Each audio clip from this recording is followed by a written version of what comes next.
and learning a lot through that and figuring out how to motivate people to actually do the kinds of exercises that are well supported by research.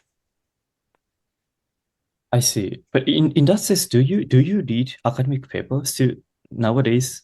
And then also in that sense, I think a lot of researchers at universities or research institutions want to collaborate with Duolingo to apply their research results to see if it works in the real world or not. And does that happen?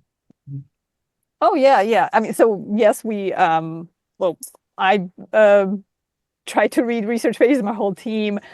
We try to stay up to date on what the research is.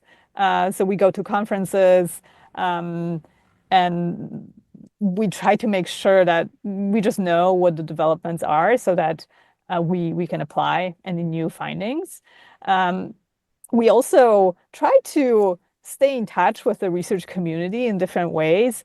For example, we invite researchers, professors to our colloquium series. So they come and give a talk, and then we can have meetings with them.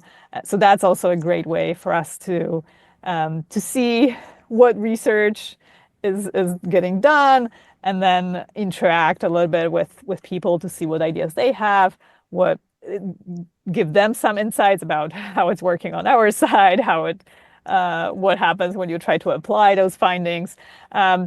People reach out to us to collaborate, and we collaborate sometimes. So we even offer some research grants on specific projects. So researchers have done this, and they often study people learning on Duolingo.